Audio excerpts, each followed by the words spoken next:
Hello everybody and welcome to episode 10 of Ready Up.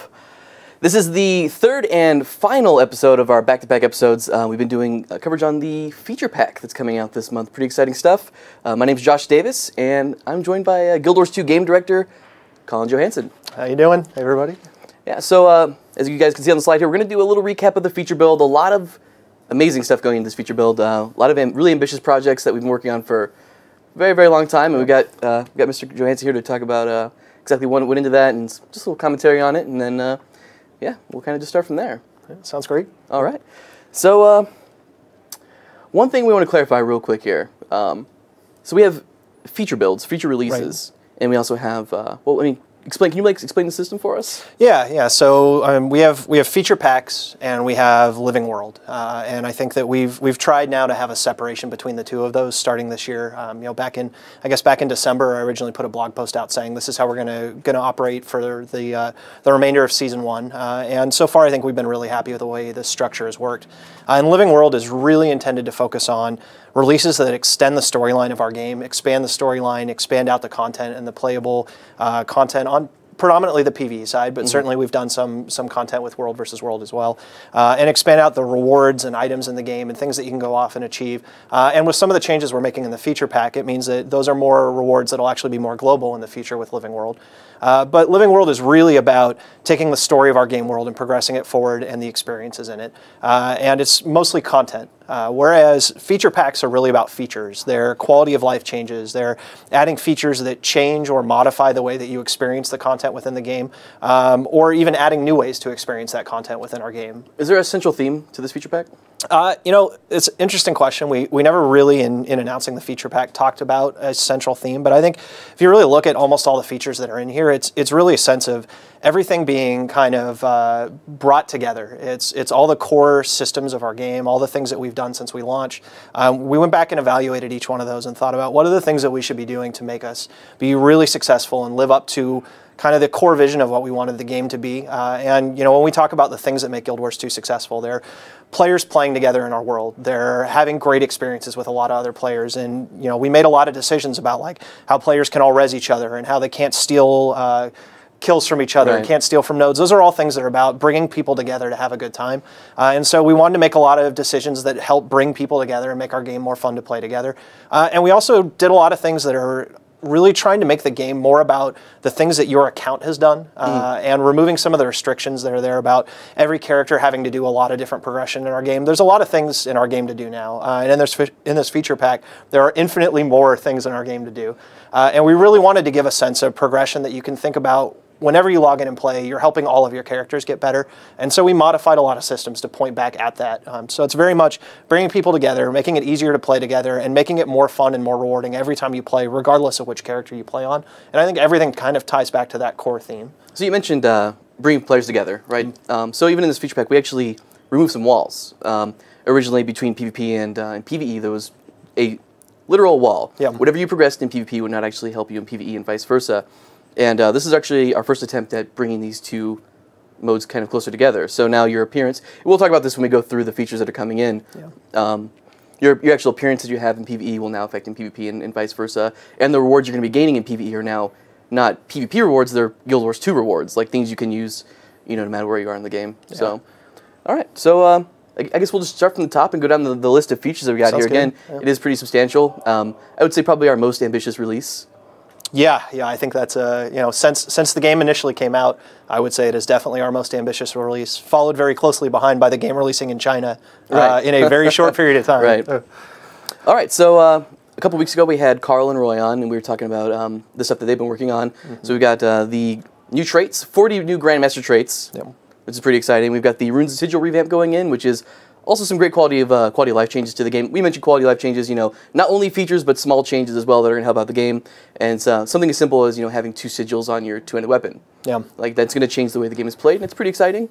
All of the runes and sigils have had a balance pass on them, making them a lot more competitive. A lot of them are going to be a lot, you know, better to use now. Yeah. Some were, you know, notoriously bad and might actually be worth using now. So obviously that's very exciting. We had a whole show at that. We've got a ton of balance changes in there as well. Yeah.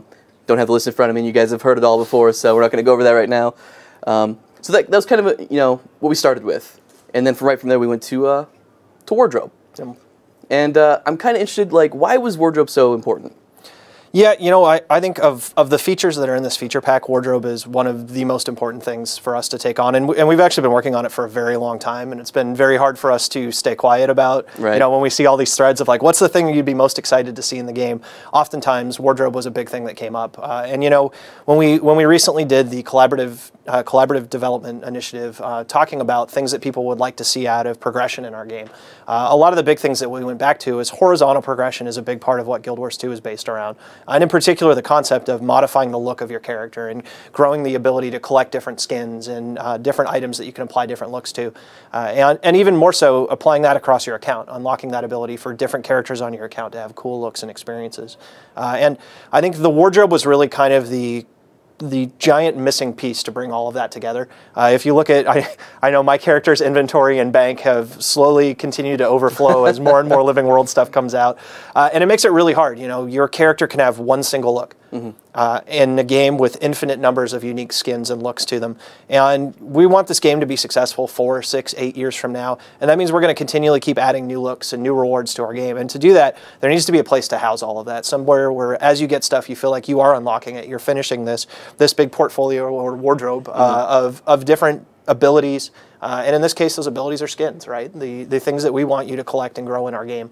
And so it really ties back into everything that we have in our game. We are modifying PvP now so that getting and earning all these skins is even more important than I think that it was before, even though PvP was the closest thing to having this with our locker. For World versus World players, certainly gathering all these unique skins and tying them back into your wardrobe. And for people playing in PvE and the vast majority of our game, which is people who play all of our content types, really, we want you to be able to get out and play the game and do everything that's in the game and feel like you're going to be rewarded for it and rewarded in meaningful ways that actually help your character and your account grow. And the wardrobe is really the perfect complement to that. It also allows us to invest more in the content we build in the future into rewards that are more skin-based. We can go down that path more often. They become more exciting rewards and things that you care more about. And it means that we can really focus in on the things in Guild Wars 2 that are important to us in progression, which is primarily horizontal progression for your character. I think the more we have that stuff, the less we need to worry about any kinds of vertical progression in our game. And that's a really big win for us, because I think that's how we're going to succeed. Those are the things that made us successful in the past and how we're going to grow the game in the future. All right, so wardrobe obviously very exciting. Again, a very ambitious project. Probably you would say our biggest feature. Yeah, I would say it touches pretty much everything, no matter what. You know, that and the mega servers, I think the two of those are by far and away the biggest overall changes to the game that affect every single player in the game. All right, so on top of wardrobe, we've also got the account-bound world experience, legendaries, and ascended gear. I know people have been clamoring for world experience for a while since we announced it. That's finally going in on April 15th. Pretty exciting there. Yeah, I think those ones too, they tie back to what I was talking about originally, about how this feature pack is about both improving the experience of your character's account and improving the experience of your character overall in the ability to play with other players and come together and have shared experiences. When we talked about what are the things that make it feel like every character that you make in our game, you have to go through a very long sense of progression, in particular horizontal progression to grow the abilities and things those characters have available to them. And as we started to add more and more stuff to the list, and we talked about we want to have traits that you can go out in the world and earn now with our whole new trait gathering system. We're going to start regularly adding more skills to the game that you can go out and earn. We've shown that already in December and now with the new traits coming in. And with the wardrobe, there's more and more progression that we can add to the game through skins and unlocking everything. There's a lot of systems that we built that were initially intended to be character progression. And what we realized is the amount of time that it takes to build all of those things, we're better off really making those things about your account. So that when you get them, you feel like you have a reason to go make more characters, because they can all take advantage of these cool things that you've done. I think some of them were honestly barriers to entry for players to make an additional character, as opposed to incentive to make an additional character. Oh, for sure, especially with like a World World experience, or the World World experience. Like Applied Fortitude, for example, it requires a lot of gameplay to get that, and it's a really, really nice thing to have. It gives you additional health, and coming back into Wolf World on a new character, you don't have that. It's like you feel immediately at a disadvantage. You die once or twice, and you're like, you know what, I'm gonna get back on my main. Yeah, it's definitely, I think that's not really the thought that we wanted people to have. We want them to be able to say, I want to go make a new character because I can go play this game mode. And while I'm in there is a lot of cool progression I can go after, and I can collect my traits and skills and build this character up. But there's some very core basic stuff that we feel like It's just things that should be about your account and growing your account overall. And we felt Ascended and Legendary and WXP were 3 of the really big things that should tie back into that progression for you as a player as opposed to your specific character. So you mentioned, so we talked about new traits. There's a new trait panel as well that I'm sure you guys have seen and will definitely see here shortly. Also free trait resets anywhere in the world is quite nice. It's huge. Yeah. And no repair costs. So I'm slowly, I'm kind of renowned for PvPing. That's what I was, hired here for because, whatever. And I'm slowly, kind of going into the other parts of the game as we, lower these walls and whatnot. So having lower repair costs when I'm learning these dungeons and whatnot, it's going to be really nice for me personally. I think both of those things were another category where I would say they are, rather than accomplishing the goals that we have for the game, they were limiting experimentation and limiting the ability for players to get out and really enjoy the game the way that we intended to have it. I think when you die, we have multiple penalties in our game. If you die and go down enough times, you actually have a death penalty that starts kicking in that makes it harder to res you. It takes more time. You come back with less health. That's one penalty we have for death, and that's for a lot of deaths in a short period of time. But that's there to prevent people from, being able to pop up and fight over and over and over again. We have time, where you have to go to a waypoint and run back to whatever content there was you were doing. There's cost, where you have to pay for the waypoint when you go back there. And then on top of that, we had armor repair, where you had to basically deal with the time of going back and repairing your armor, which is something that we're comfortable with, having that time piece in there, but an additional cost on top of that as well to go fix it. And we felt like that's just too many barriers on top of death. We want players to feel like it's okay to go out and play our game and die sometimes, and that the amount of cost associated with it isn't prohibitive enough that you feel like you can't experiment, that you can't go charging into a giant battle and you feel bad about dying in it. And I think it's a penalty that punishes new players more than it does anyone else, and it punishes less experienced players more than anyone else. And that's the last group of people we want to punish. We want to encourage them to learn our game and grow and find different ways to experiment. And so armor repair costs going away, I think, is going to be really big for those players as well. And in particular, I think world versus world players. That's maybe a group who actually probably will feel this more than anyone. Certainly, I know from the last week that I've been playing, I'm really looking forward to that. When Fort Aspenwood runs over my Stormbluff Isle buddies, at once. Occasionally that's happened, and it'd be nice to not have to pay for armor repairs. And then I think even bigger than the armor repair cost, I think the trait changes are just huge. Guild Wars 2 is intended to be a game where you experiment in builds, where you get all these new skills, you get all these new traits, you go out and you build a ton of builds, and you want to swap between them, and you want to check out different stuff in our game. And I think simplifying the trait panel down so it's easier to understand how to use it, so new players don't make the mistake of putting 13 points into a line and 17 into another and not realizing that that's a terrible thing for them to do. And ironically, most of our players don't realize this, but we've run the numbers, and there are a bunch of people who do that. And we want it to be really simple. Open your trait panel, select what you want to do, and go play. And if you want to try another build, pop it open, do it again, and change it. And I think that freedom to experiment and that ability to change on the fly, that's really what our game's about. And if you go back to these core systems that we're adding, of going out and adding new traits to the game regularly now and adding new skills, it complements that perfectly, as we want you to be able to build awesome builds and change them and play all the time. And I think PvP players in particular, when they see the new PvP build maker in the lobby, it's just a little button at the top of the screen. You press it, your build pops up, and you can change it so fast. It's unbelievable how much it changes the way that you play the game. I'm guilty of this. I've changed my builds so few times since the game launch because I just don't want to go through the hassle of all of it. I don't want to go back to a town, talk to a guy, pay for it, swap my build out. I want to do it on the fly. I want to be able to experiment and learn things. And so I change my skills a lot, but I very rarely change my traits. I cannot wait for this so I can get out and try a lot of the different builds. Oh, absolutely. We talked about this before. Like me personally, I have multiple characters of the same profession, just to have different builds. So when I queue for a tournament, I can swap between them because I don't have the time to run to the vendors, get my sigils, get my runes, apply it all, change the traits, jump back into the match. Because when the tournament starts, you only have about 1:30 before you have to be all ready to go. And so I used to have multiple characters. Now I load in, I go, okay, what do I need to do? Open the panel, pop a couple things around, and I've saved myself 2 minutes of work, or even having to swap characters. So it'll really help out with the build diversity, like you said, being able to experiment whenever you want, just on the fly, being able to, how clear it is now when you go through the panel, like seeing it's beautiful. It is a thing of beauty. Yeah, the UI and programming team working on that, they did an amazing job. I know for a lot of the folks here internally, they're actually having a really hard time playing on live because it takes so long to do everything. Whereas we get to play all these systems on dev, and it's like the game is so much better with everything that's in that 4.15 build. And to touch on the trait panel as well, you mentioned people having like 14 points in a tree and you know, not getting the full benefits. With the way it's been simplified, no matter what, when you spend a point in a line, you will get a benefit. Yep. You get, you know, it basically applies 5 points how it used to. Now it's only 1 point. So you put that 1 point in, you're going to get a minor. You put another point in, you're going to get a major. So no matter what you're doing, you're always going to get a benefit from that line that wasn't just a passive stat bonus. Yeah. So that was a really nice change as well. Yeah, that should really help. And I think, you know, some of the things that we're doing in this too, we haven't talked a lot about it, but with China coming not too far down the road here, having all these things in place to help new players when they come into the game from day one in China, I think is going to be massive for us as well. I think there's a lot of things we look back on when we originally launched the game in NAEU, where I think there's a lot of parts of our game that are awesome, but a little bit confusing. And so some of these things are really going to help them as well with this, you know, massive player base that's out there. Come in and learn our game a little bit easier as well. Not just the quality of life that we all get here in NAEU, but, you know, we have a whole third region coming in as well. And that's another big thing we've been thinking about and working a lot on in the last year as we've been preparing this feature pack. Yeah, I mean, it's exciting. Those guys are going to see a completely different game than it was, you know, over a year aguwhen it first launched. Yeah. It's essentially our chance to relaunch the game is, you know, what we wanted it to be. So. Yeah, it's awesome. Yeah, it's Guild Wars 2.0, I guess. I don't know. Guild Wars 2.1. Yeah, wait. All right.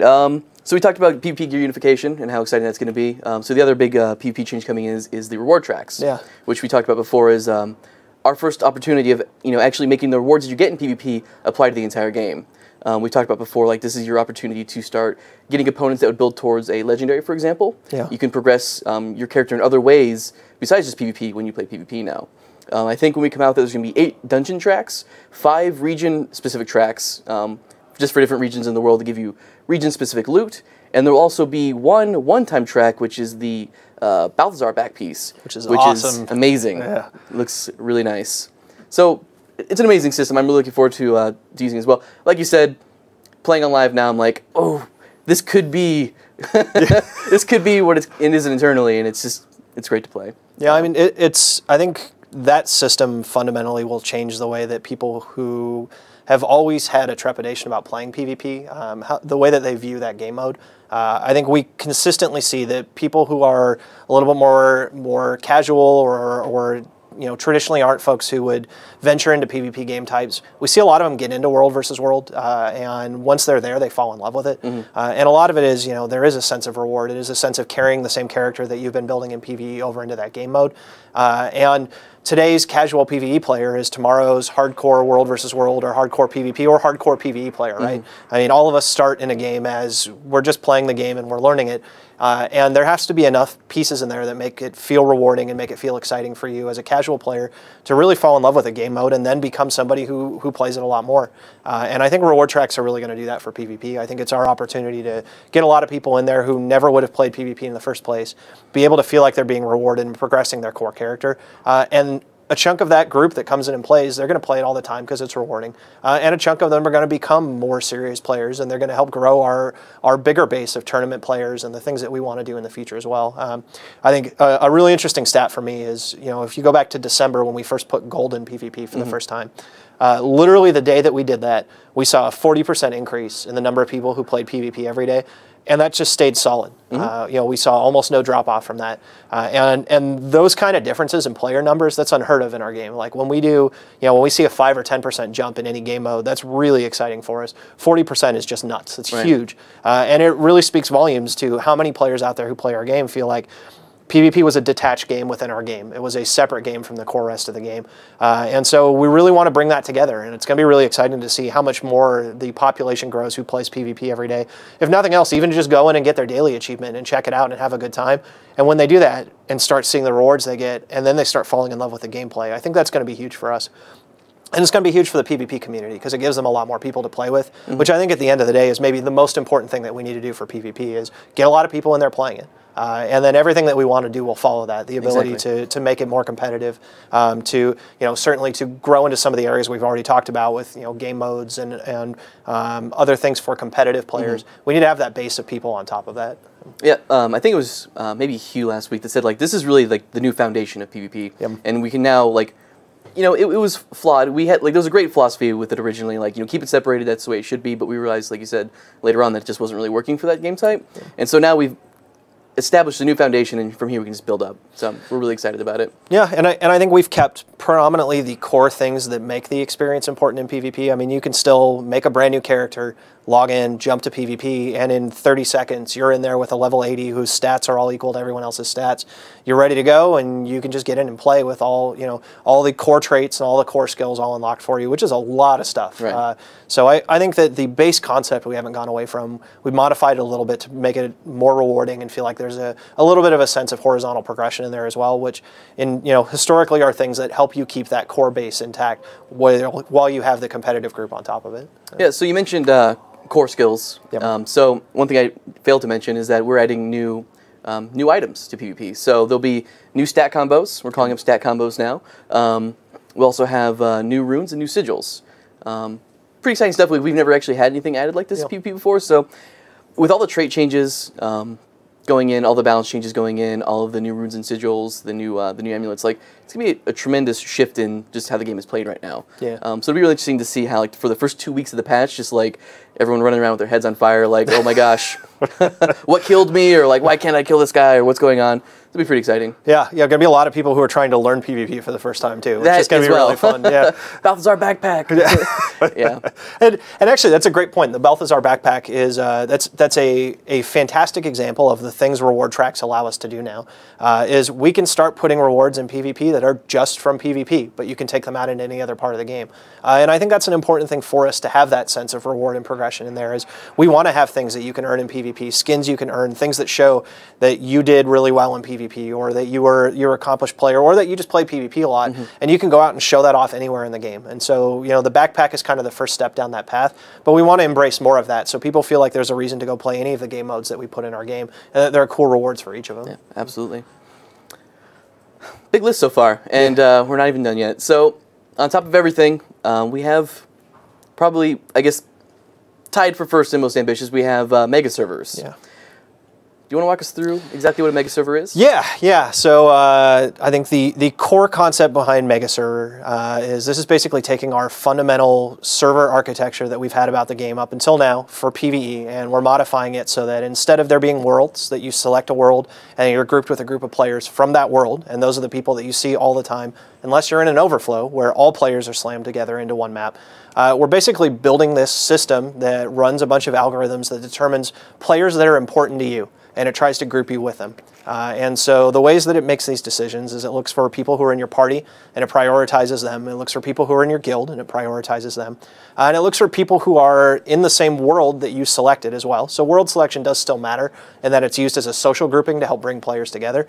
But the idea behind this is basically we never have more maps open or more copies of a map open than the number of players who want to be playing it. And so it means at any hour of the day, whatever region you live in, if you live in Australia and you play offset from everybody else, when you log in and play, you're going to get to play with a lot of people because the game brings everyone together and has the right number of people playing at any given time, as opposed to a map with 2 people and a map with 4 people, and then you go to another part of the world where a world boss is going on and there's 20 overflows all at once.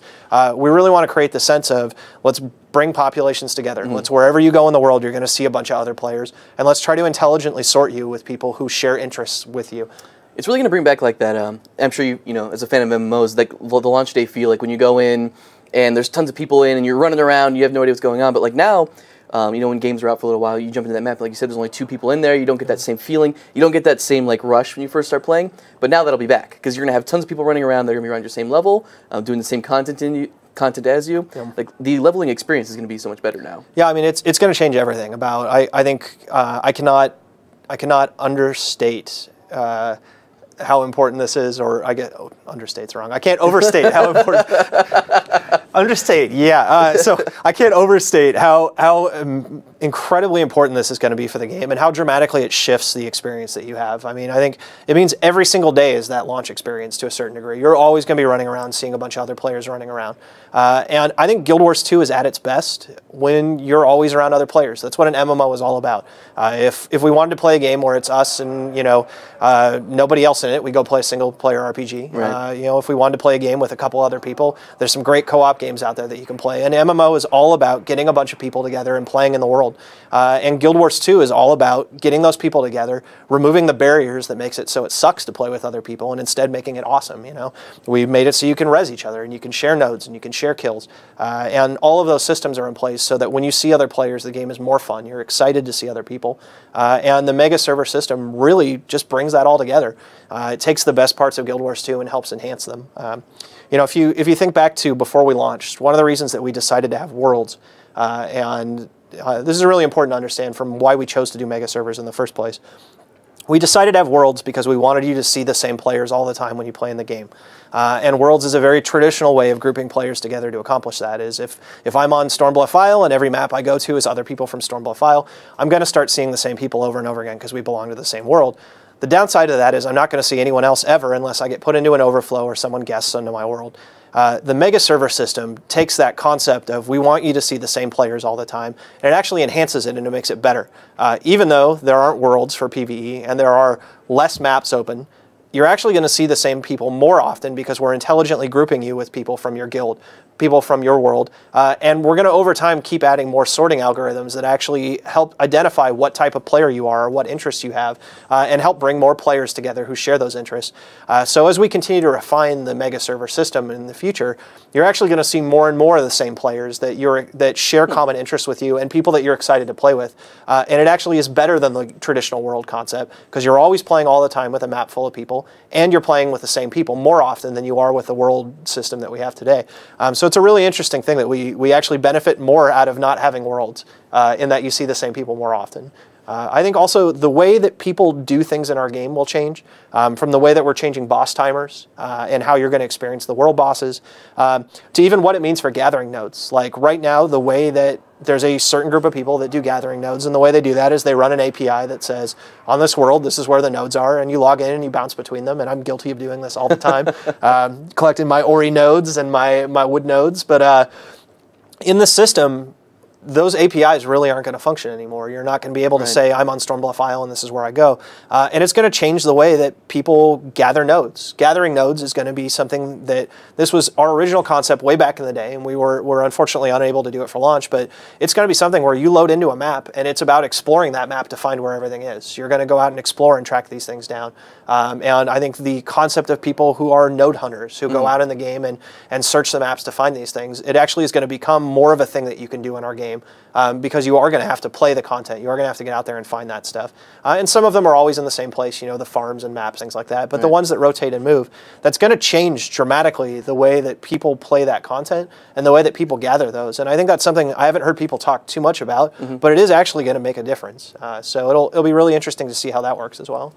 So with the Megaserver system, there are some obstacles we had to overcome, and you mentioned on one already is the world bosses. Yeah. So I think we came up with a pretty creative way of solving this problem. So do you want to touch on the world boss timers? Yeah. So the challenge that we had with world bosses is basically they're all offset on different times on different worlds, and that works really well, especially with the awesome APIs that our fans have built, so you can track and see when a boss is going to go up. You know, I play at home with my computer here and my iPad on my left, and my iPad's got the world boss timers running all day long, and I'm just hopping in and bouncing between them and letting my guild know when I see that they're up.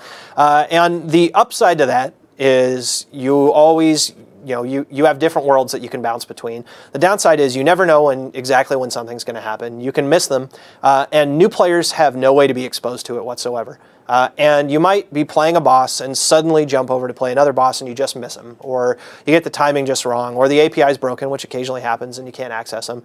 And all of that works with a world model. With a Megaserver model, we never know how many maps exactly we're spinning up. And a map could spin up 2 minutes after a boss kicks off. And so what we've decided to do to help address that is basically all bosses kick off at exactly the same time.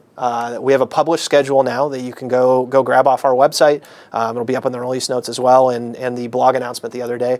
And it's just a list of exactly when every boss is going to kick off, exactly what time of day that they happen. And there's a window where basically when that boss kicks off, for about 5-10 minutes somewhere in there, if an additional copy of that map is created while that boss is still in the window, that boss will start on that copy as well. So even if everybody goes there right at the beginning, it'll allow some leeway and free space for more people to show up and more copies of that map to be created so everyone can fight against that boss. So it really opens it up so everybody can have those experiences. For the really more organized bosses, the Jungle Worm, and for our big guy Tequatl or Taco, and to a lesser extent Karka Queen. We lumped Karka Queen in with this group because I think it does require a little bit more coordination than some of the other bosses, but I'm not sure it's on the level of Taco or the Jungle Worm. Those ones, they have very specific times of the day that they happen, and they're always in prime time in one of the regions in the world, in North America prime time, Europe prime time, or China prime time. Those are the 3 time slots that we have them drop in. And the idea behind that is they take a lot of players to do, they take a lot of organization to do, and so we hope that during that prime time slot when each one drops, everybody gets together and tries to do those. But we know also that there are super highly organized guilds, and we really want them to be able to have that experience as well, where they can go into the map and they can take a group of 80 or 100 or whatever, they can kick it off and they can take their own shot at it. And if they fail, they can immediately try it again. And so what we've done is we've given them the ability to do that, where now they can spend influence and merits to buy a consumable, where they can go where that boss event starts in the world, they can spend it, and they can actually kick the boss off. Now, is this a guild unlock? It is. It's a guild unlock that you have to get in the guild tree. Once you purchased it, it's a consumable you can continually rebuy, and then you can spend influence and merits to actually start that event on your own. So what it means is that you and all your guild can go to a map, and with the Megaserver system, you'll be sorted together if you're in the same groups or same guilds together. So predominantly, you're all going to end up in the same map together. If for whatever reason you don't, you can use the same old system we've always had, where you right-click someone in your party, click join, and jump over there. And you might have a few other people on the map with you who, you know, one of the things that we like about Guild Wars 2 is that you can make new friends by having other people on the map who may come down and see this going on and join in or get to witness that experience. But you can basically have your own map to a large part, where you can run that boss and you can have it fire off and you can do it with your guild. Or a couple guilds can come together and try to do it. And that's one of our solutions to help with this concept of these super hard bosses that we want to let people take a run at as well. It's a lot to take in. Yeah, it's a lot. I'm exhausted. Yeah. Don't worry, we're almost through the main stuff here, don't worry. So another big thing we had to address with the Megaserver system is how it affects World v. World. Yep. And so I know there's been a lot of talk about that, and so this is a good opportunity for us to clear it up. So, Mr. Colin, how are Megaservers going to affect World v. World after the feature pack? Well, the very simple answer is not at all. Okay. We feel like the place that a world is still important, and that sense of an alliance and that sense of group of players that you play with, where that's most important is world versus world.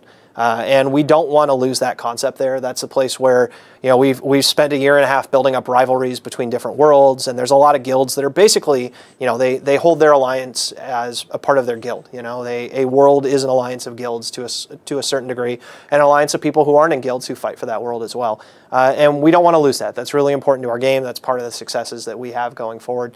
And so I think instead of changing the world versus world model to go to the Edge of the Mist model, I think instead we really want to keep it as you have a world, that's who you fight for, that's where it matters now going forward. And the matchups that you're in and the world that you belong to, that's the thing that you care about. And Edge of the Mist will remain a place for if your matchup is full, right, you can go there and play, or a place that you can just go have a great time if you want to. But the core world versus world matchup system will not be changing at all. That being said, we have done a lot to change world versus world already. And I think if you look back to World versus World Season 1, when we first did that last year, we did a lot of discussions both during that season and immediately afterwards, and even through the CDIs that we've been doing, where we talked about what would we do with World versus World to make it a better experience? What are the things that the players are most looking for out of this? Right. And a lot of the things that they talked about, you know, they talked about the concepts of, you know, how do we deal with a queue, and how do we make the queue more visible? If all the maps are full, how can we play? You know, what new mechanics are we experimenting with, and what are the things that can help spread players out, or create choke points, or create different experiences in World versus World? And really, you know, since we did that Season 1, we've taken a lot of those lessons and a lot of that feedback, and we've applied them. And now our first World versus World tournament that we're running has a lot of that stuff in place. Mm-hmm. There's a visible queue, and you can see where you are in the queue. If all the maps are full, we have Edge of the Mist, so everybody can go play there and continue to play World versus World even if the experience is full. We've addressed the rewards, and we've changed the reward system pretty dramatically for the tournament as in comparison to the season, where the tournament has a lot more interesting rewards for participating in it. And you know, we've done a lot of new mechanics in Edge of the Mist that we've tried out and played around with. And we're still continuing to look for your guys' feedback on the player side of what is the stuff that you're excited about? What are the things that you thought were really awesome in Edge of the Mist? Obviously, we just did a CDI on this not too long ago, right. And we looked at a lot of feedback in there. And those are the types of lessons we're going to be applying more to World versus World as we go forward. And certainly, there's other areas. I think when we talked about Season 1 and World versus World as a whole, there's always been discussions of like how do we get more balanced matchups. Well, one of the things that we did with the tournament is we made it Swiss style. So every round that goes by in this tournament, actually, the matchup should keep getting better. And you're going to get matched closer and closer to servers that are around your skill level, where each week, based on who wins, they get matched up with people who are winning or losing, as opposed to having a pre-generated schedule ahead of time. So today is going to actually be the first time that this will be in effect, right? Correct, yeah. When we rematch today at the end of today's scores, the Swiss system will kick in, and your server will be matched up against, based on how you did this week, you'll get matched up, your world will get matched up against different worlds, and that will continue every Friday going forward as the tournament progresses. So as the tournament progresses, you should be fighting the worlds that'll give you the best fight. Correct. The most competitive, even balanced fights. Yeah, more and more every week it should get better. And we did that Swiss system to help address that feedback of how do we have better matchups. Now there are a lot of other things that we'd like to do and we think that we should do to help improve matchups. Certainly the concept of population and 24-hour night capping and guilds in World versus World and all of those are things that we've talked about in the past and we continue to talk about.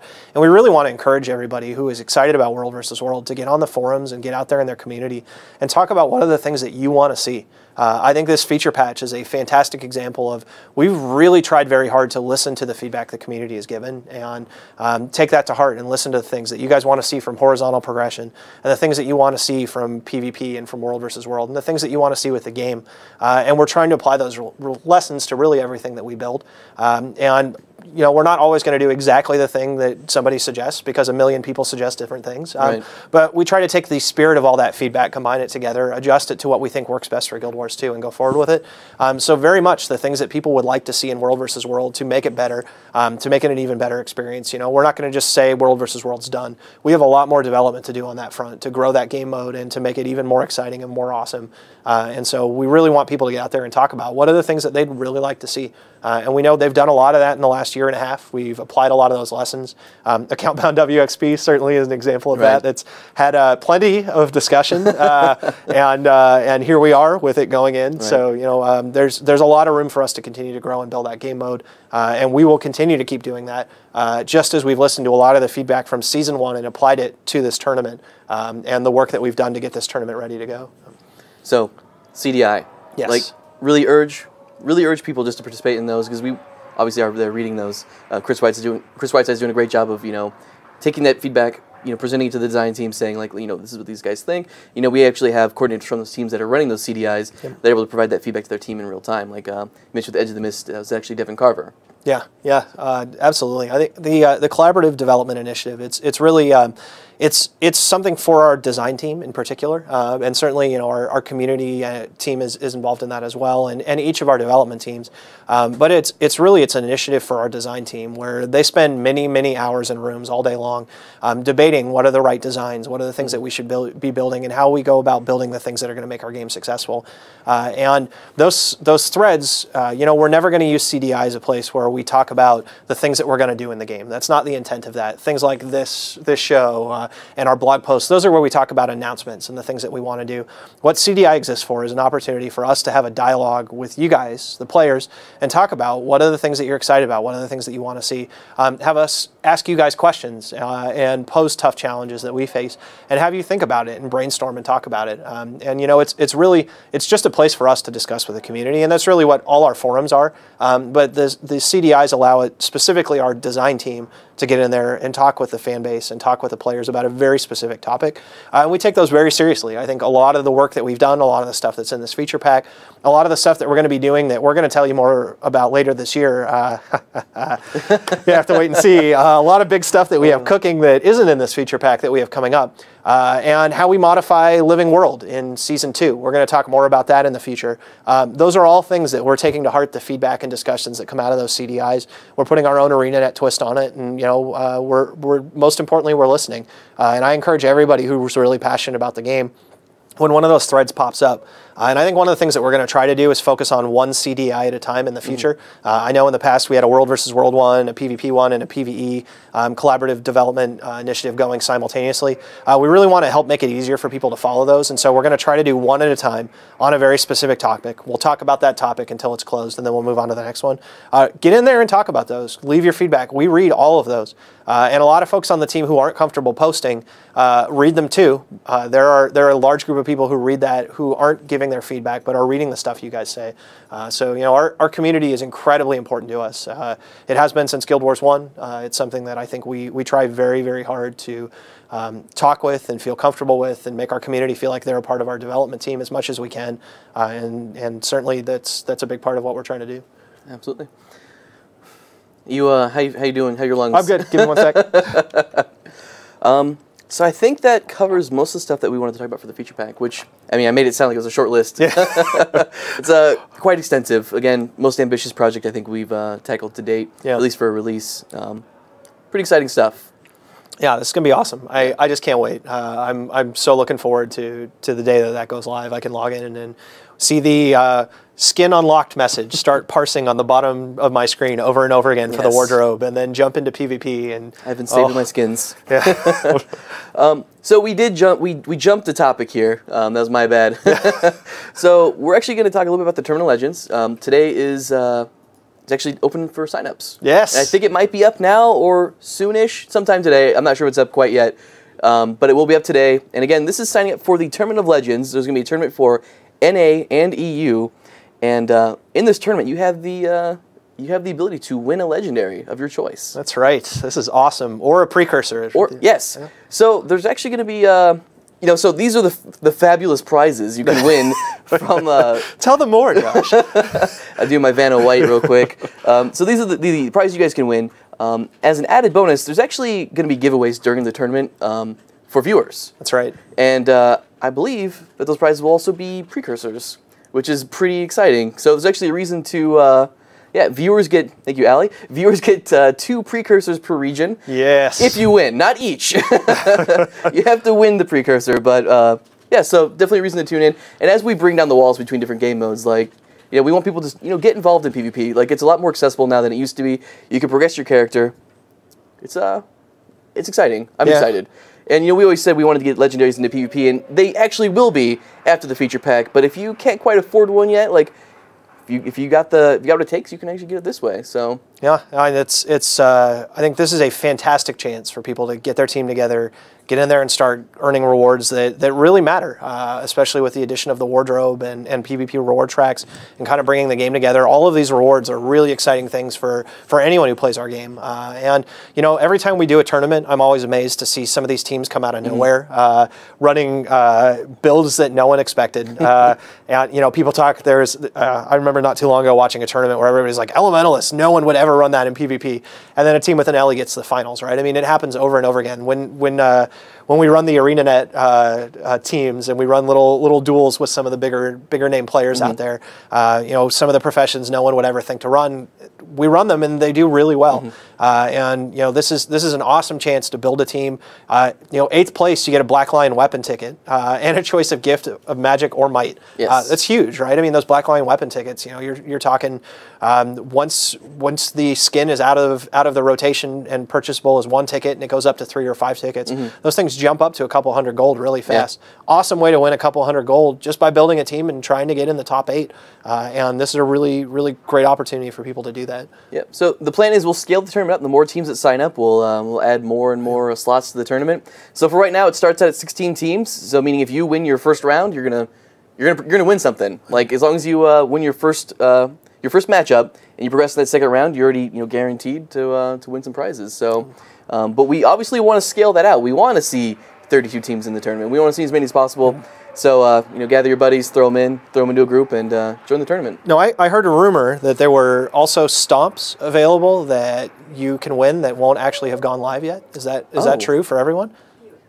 Viewers who watch the tournament. Well, this is actually news to me. So. Yeah. Viewers watching the tournament, not only can they win a precursor, which is freaking awesome, and if you don't turn your additional monitor, iPad, or phone on to watch the tournament to get yourself a precursor, you are crazy. You also can get a stomp that nobody else can get that. just from watching these tournaments. So tune in and enjoy the mass destruction, death, and awesomeness that is GW2 PvP. For sure. And with how accessible it is, you said your iPad, you can watch it on cell phone. I heard a story you once watched a tournament at a Mariners game. So that is true, yeah. Sitting in the Hit It Here cafe, I had a whole group of people who, by the time it was into the finals, there was a little crowd gathering around asking what my wife and I were watching. So, yeah, that was interesting. Nerding out at the M's game. There you go. So, yeah, no excuse. If you guys get precursor and stomps, you might as well tune in. Just saying. But anyways, guys, so that's pretty much all we got for you today. We're going to lead